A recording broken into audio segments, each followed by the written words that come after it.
Bismillahirrahmanirrahim. Assalamualaikum warahmatullahi wabarakatuh. Waalaikumsalam. Alhamdulillah kita berkumpul semuanya ini Ustaz. Sedikit bincang-bincang santai Ustaz berkaitan dengan tema urgensi mengikuti manhaj salaf Ustaz. Sering kita dengar di masyarakat atau di pengajian itu berkaitan dengan salaf Ustaz. Atau bahkan mungkin ada beberapa dari kita belum mengetahui hakikat atau makna dari salaf itu sendiri Ustaz. Nah, sebenarnya apa itu Ustaz? Salaf sendiri Ustaz. Baik. Bismillahirrahmanirrahim. Wassalatu wassalamu ala rasulillahi wa ba'd. Salaf itu secara bahasa artinya ma madha wa taqaddam, sesuatu yang mendahului atau sudah berlalu. Itu arti salaf secara bahasa. Tetapi makna salaf dalam istilah syariat adalah generasi pertama umat Islam. Mereka disebut generasi salaf karena mereka adalah generasi yang telah berlalu. Dan umumnya kalau ulama menyebut generasi salaf, maka yang mereka maksudkan adalah 3 generasi pertama: sahabat, tabi'in, dan tabi'ut tabi'in. Kenapa mereka yang dikhususkan dengan salaf? Karena ada hadis Nabi Muhammad SAW. Beliau bersabda, khairun nasi qarni, thumma alladhina yalunahum, thumma alladhina yalunahum. Sebaik-baik manusia adalah generasiku, yaitu sahabat beliau. Kemudian generasi setelah mereka, yaitu tabi'in. Kemudian generasi setelah mereka, yaitu tabi'ut tabi'in. Inilah yang disebut dengan generasi salaf. Nah, hadis ini sifatnya pujian. Pujian Nabi SAW bahwa mereka adalah generasi terbaik. Namun di dalamnya mengandung perintah agar kita mencontoh dan meneladani mereka. Makanya orang yang mencontoh mereka disebut salafi. Jadi kalau dalam bahasa Arab kata salaf artinya generasi pertama umat Islam, yaitu sahabat, tabi'in, dan tabi'ut tabi'in. 3 generasi pertama. Kemudian kita tambah huruf ya, maka dibaca salafi. Ya itu disebut dalam bahasa Arab ya unisbah, ya untuk penisbatan. Jadi salaf itu generasi pertama umat Islam, salafi artinya pengikut mereka. Jadi salafi itu bukan golongan, bukan kelompok, bukan organisasi, tapi setiap umat Islam yang mengikuti 3 generasi pertama umat Islam, generasi salaf, maka dia disebut salafi. Iya. Dan ini perintah Nabi SAW untuk mengikuti mereka, karena mereka adalah generasi terbaik, terutama para sahabat. Terutama para sahabat radhiyallahu anhum ajmain. Iya. Jadi ini makna salaf secara bahasa dan istilah. Adapun manhaj, manhaj itu artinya metode. Metode beragama. Cara kita beragama. Contohnya, ketika kita ingin memahami satu ayat atau satu hadis, maka kita cari tahu dulu bagaimana sahabat memahami ayat dan hadis itu. Bagaimana tabi'in dan tabi'ut tabi'in memahami ayat dan hadis itu. Jangan kita buat pemahaman sendiri yang berbeda dengan pemahaman mereka. Jadi ini yang disebut dengan metode beragama atau manhaj. Jadi manhajus salaf artinya adalah metode beragama generasi salaf yang kita harus teladani. Itu pengertiannya. Kiranya apa untuk mengikuti manhaj salaf atau mungkin ada beberapa keutamaan untuk mengikuti manhaj yang mulia itu? Baik, inilah satu-satunya jalan keselamatan. Tidak ada yang lain. Sebagaimana dalam hadis tentang perpecahan umat, Nabi SAW bersabda, "Wa sataftariqu ummati ala 73 firqah, kulluha finnar illa wahidah." Umatku akan terpecah menjadi 73 golongan. Semuanya di neraka kecuali satu. Artinya semuanya salah, semuanya tidak benar, hanya satu yang benar. Apa yang benar itu? Ma ana alaihi wa ashabi, yang mengikuti aku dan para sahabatku. Jadi nggak ada jalan untuk selamat, tidak ada jalan lain kecuali mengikuti generasi salaf, mengikuti Rasulullah SAW dan para sahabat tabi'ut. Dan juga Allah telah menegaskan keridhaan Allah terhadap para sahabat dalam surat At-Taubah ayat ke-100. Jirina wal ansar walladzina tabauhum bi radhiyallahu anhum wa radu an. Dan orang-orang yang pertama masuk Islam dari kalangan Al-Muhajirin dan Al-Ansar, yaitu sahabat-sahabat Nabi Muhammad sallallahu alaihi wasallam. Dan orang-orang yang mengikuti mereka dengan baik, maka Allah ridho kepada mereka dan mereka pun ridho kepada Allah. Para ulama menjelaskan makna ayat ini. Allah meridhoi para sahabat karena akidah mereka benar, amalan mereka benar, maka Allah ridhoi mereka. Kemudian ayat ini juga mengabarkan bukan hanya sahabat yang Allah akan ridhoi, tetapi juga walladzina tabauhum bi ihsan, orang-orang yang mengikuti mereka dengan baik. Jadi kalau kita berusaha mengikuti sahabat dengan baik, maka insya Allah kita juga akan termasuk orang-orang yang Allah ridhoi. Ya, jadi inilah jalan menggapai ridho Allah, mengikuti Rasulullah sallallahu alaihi wasallam dan para sahabat radhiyallahu anhum ajmain. Seperti itu, akhi. Sekarang muncul gini Ustaz, pada saat kita menerapkan atau mengikuti manhaj salaf, kemudian menerapkan sunnah Nabi sallallahu alaihi wasallam, otomatis kita mengikuti jalan hidup Nabi Ustaz sallallahu alaihi wasallam. Baik itu dari segi penampilan maupun dari segi akidah. Nah, dari segi penampilan sendiri mungkin kita membiarkan jenggot, kemudian memotong celana di atas mata kaki. Muncul stigma atau pembicaraan di masyarakat, wah ini jangan-jangan teroris atau wahabi. Itu menyikapi hal tersebut bagaimana? Iya, baik.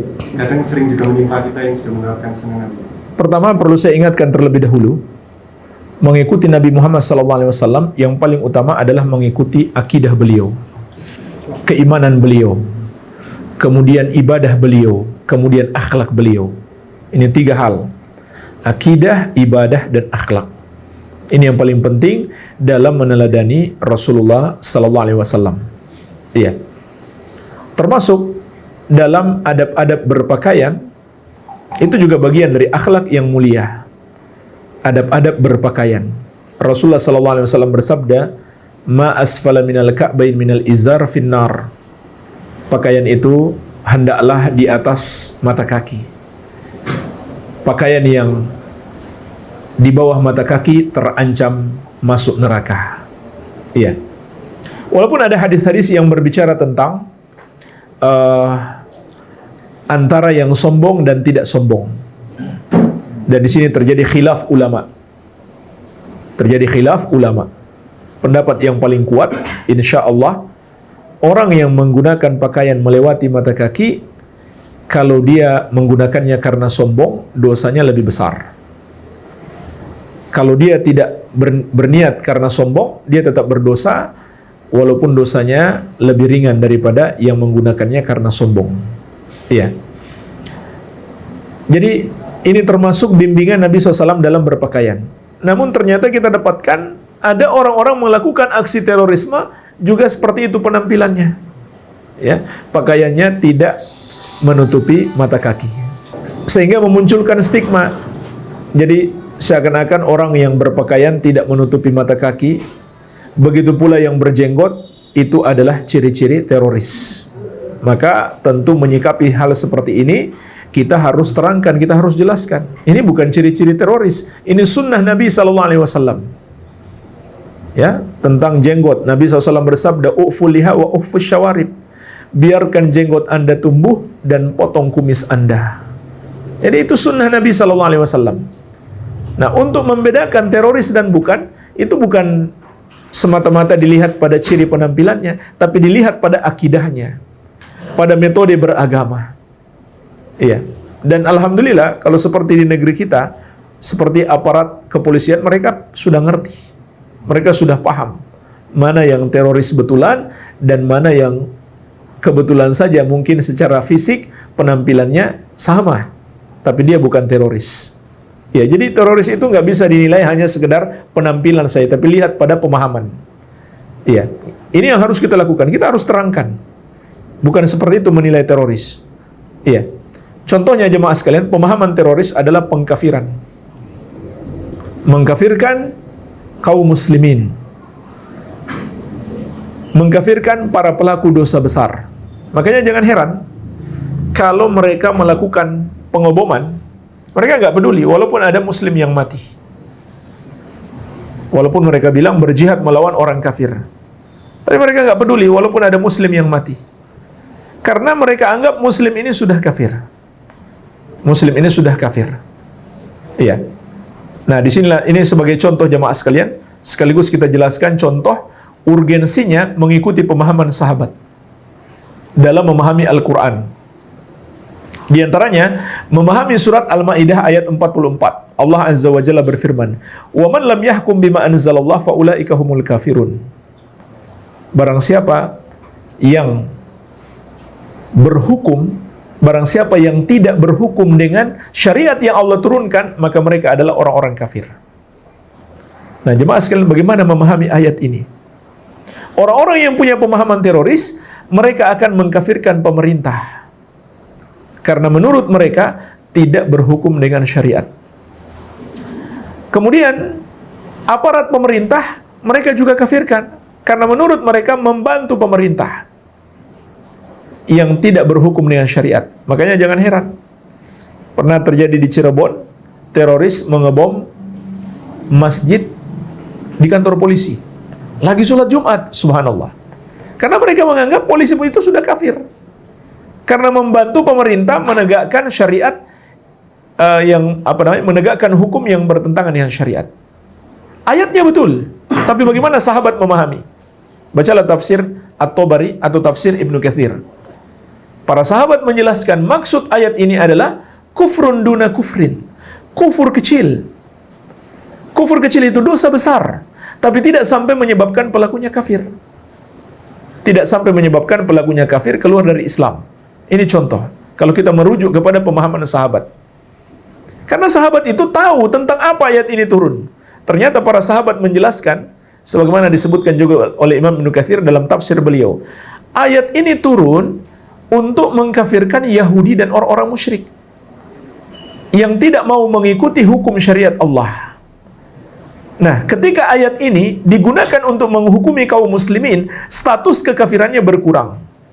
Bukan lagi kufur besar, tapi menjadi kufur kecil. Walaupun perlu kita ingatkan juga, kufur kecil bukan berarti dosanya kecil. Kufur kecil itu dosa besar, tapi tidak sampai menyebabkan pelakunya murtad keluar dari Islam. Iya. Nah, ini kalau kita merujuk kepada pemahaman sahabat, betul itu salah tapi nggak sampai kafir. Betul salah tapi tidak sampai kafir. Kemudian contoh lain lagi, kesalahpahaman mereka dalam berjihad. Betul, ada mereka ikut ayat-ayat jihad, hadis-hadis tentang jihad, keutamaan mati syahid. Makanya mereka berani melakukan bom bunuh diri. Tapi pertanyaannya, begitukah Nabi dan sahabat memahami ayat dan hadis itu? Ternyata tidak. Coba lihat praktek mereka misalkan, ya. Lihat orang kafir, lalu mereka bom gereja. Atau orang kafir di tempat maksiat, lalu mereka bom. Begitukah cara Nabi SAW berjihad? Tidak. Rasulullah SAW, beliau ketika berjihad, kalau ketemu orang kafir, beliau akan kasih 3 pilihan. Itu nggak langsung diperangi. Beliau berikan 3 pilihan. Pilihan yang pertama, ajak mereka masuk Islam, supaya mereka selamat dari azab Allah. Itulah tujuan jihad, menyelamatkan manusia dari azab Allah. Ini pilihan yang pertama. Itu yang dilakukan Nabi SAW ketika berjumpa orang-orang kafir di medan perang. Nggak langsung diperangi, dinasihati terlebih dahulu, diajak masuk Islam, diajak masuk surga. Kemudian kalau mereka tidak mau, dikasih pilihan yang kedua. Apa pilihan yang kedua? Menjadi kafir dhimmi. Orang kafir dhimmi itu adalah orang kafir yang tinggal di negeri kaum muslimin, dan wajib bagi kaum muslimin untuk melindunginya. Itu status orang kafir yang tinggal di negeri muslim. Membunuh mereka dosanya sangat besar. Rasulullah SAW bersabda, "Man qatala mu'ahadan lam yarah raihatal jannah." Barang siapa membunuh orang kafir yang terikat perjanjian dengan kaum muslimin, di antaranya perjanjian sebagai warga negara, maka siapa yang membunuhnya, dia tidak akan mencium bau surga. Ini malah dilarang oleh Nabi SAW membunuh orang kafir yang tinggal di negeri kaum muslimin. Tapi apa yang mereka lakukan? Mereka membunuh orang kafir dan mereka anggap itu jihad. Nah, pilihan yang kedua mereka tidak mau, barulah jihad. Ya, jadi ini yang harus kita jelaskan. Ini pemahaman teroris seperti ini, bertentangan dengan ajaran Rasulullah SAW. Ya, adapun yang kita amalkan, kalau kita berjenggot dan menggunakan pakaian di atas mata kaki, itu mengikuti sunnah Nabi Muhammad SAW. Terlepas dari perbedaan pendapat ulama soal hukumnya, wajib atau sunnah. Tapi mengamalkannya bukan sama sekali ciri-ciri teroris, tapi mengamalkan sunnah Nabi SAW. Dan tentunya kita bersabar dan menjelaskan dengan baik. Iya, barangkali seperti itu. Wallahu alam. Ya. Oh iya, Ustaz. Tadi yang ini Ustaz, maksudnya sering ada dikaitkan kita itu yang pengikut salaf itu Wahabi. Baik, Ustaz. iya. Gimana Ustaz? Iya.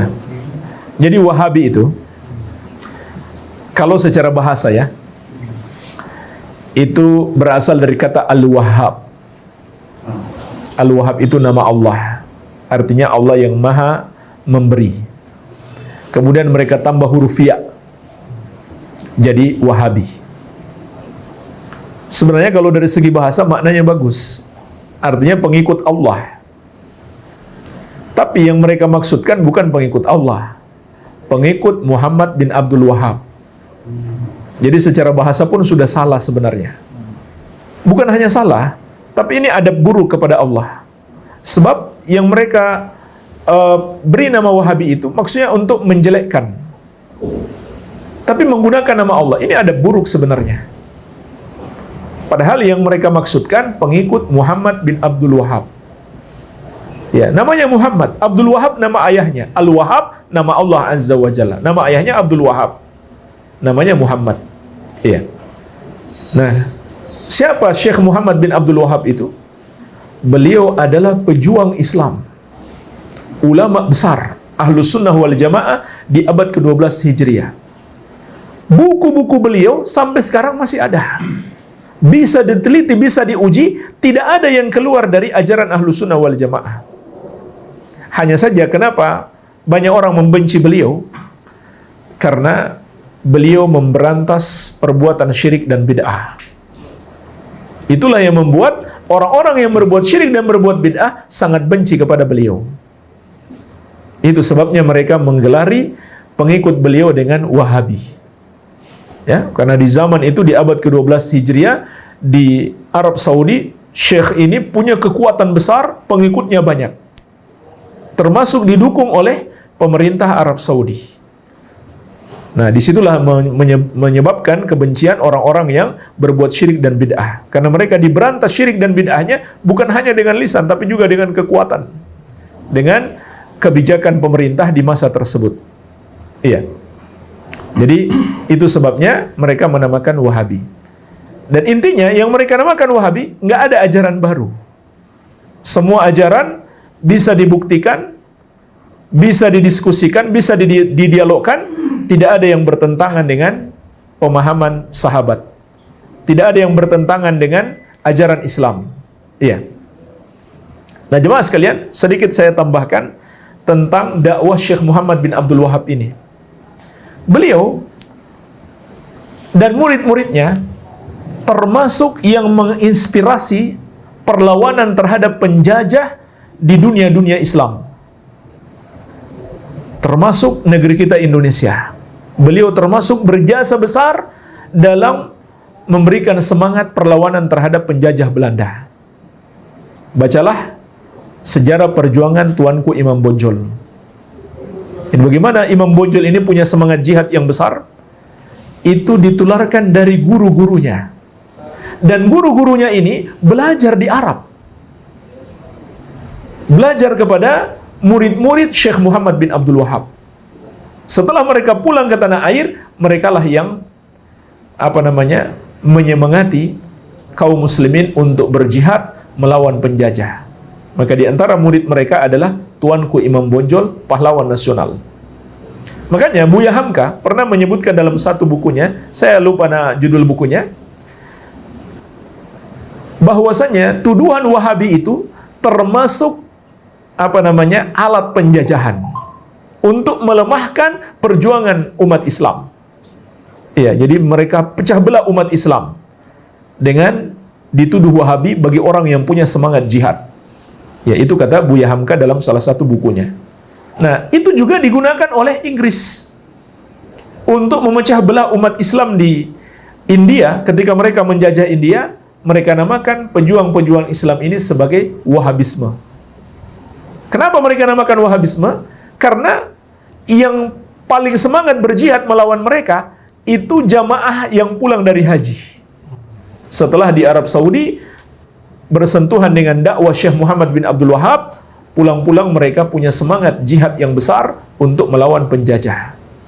Ya, makanya dalam catatan Profesor Mas'ud yang berasal dari India, pertama kali menamakan Wahabi ini adalah penjajah Inggris. Kemudian diikuti oleh sebagian kaum muslimin yang salah paham. Iya. Jadi ini luar biasa jasa beliau terhadap perjuangan melawan penjajahan di dunia-dunia Islam. Iya. Dan intinya adalah bisa diuji ajaran-ajaran beliau. Dan ahlu sunnah atau salafi itu bukan pengikut beliau, tapi pengikut sahabat, pengikut manhajus salaf seperti yang telah kita terangkan di awal tadi. Jadi kalau seandainya kita dapati dalam buku-buku karya beliau salah atau ajaran beliau salah, ya jangan diikuti. Jangan diikuti. Ya, jadi kita bukan pengikut Syekh Muhammad bin Abdul Wahab, tapi pengikut Rasulullah SAW dan para sahabat radhiyallahu anhum ajmain. Iya. Jadi ini tentang Wahabi, wallahu alam. Terakhir Ustaz, jadi kalau semisal ada mungkin bagaimana cara menyikapi atau dengan bijak Ustaz, semisal kita dikatakan Wahabi atau untuk ikut kajian Wahabi ya dan lain sebagainya, menyikapinya secara bijak bagaimana Ustaz? Atau mungkin mendakwahi orang-orang yang sering katakan kita Wahabi gitu Ustaz? Iya, ya santai saja, ya, dan jelaskan bahwa setiap amalan itu harus terpenuhi padanya dua syarat. Setiap kita mau beramal, yang pertama ikhlas karena Allah semata-mata. Yang kedua mengikuti petunjuk Rasulullah Sallallahu Alaihi Wasallam. Jadi dijelaskan kepada mereka yang kita lakukan ini hanyalah berusaha mengikuti petunjuk Nabi Sallallahu Alaihi Wasallam. Ya, makanya sebagaimana kita bahas tadi, setiap yang kita amalkan harus kita tahu ilmunya terlebih dahulu. Kalau kita belum tahu ilmunya, jangan kita amalkan. Nah, itu yang kita jelaskan kepada mereka. Amalan ini ada dalilnya. Ini dalilnya, ini ayatnya, ini hadisnya. Kemudian kenapa kami tidak mengikuti amalan-amalan kalian? Karena kami belum tahu dalilnya. Ya, itu saja paling dijelaskan. Ini bukan ajaran baru. Ini bukan sebuah ajaran baru, tapi hanya berusaha mengikuti ajaran Rasulullah SAW. Ya, barangkali seperti itu. Wallahu alam. Syukran Ustaz atas nasihatnya Ustaz. Semoga kita semua dapat mengambil manfaat. Jazakumullah khairan. Jazakumullah khairan.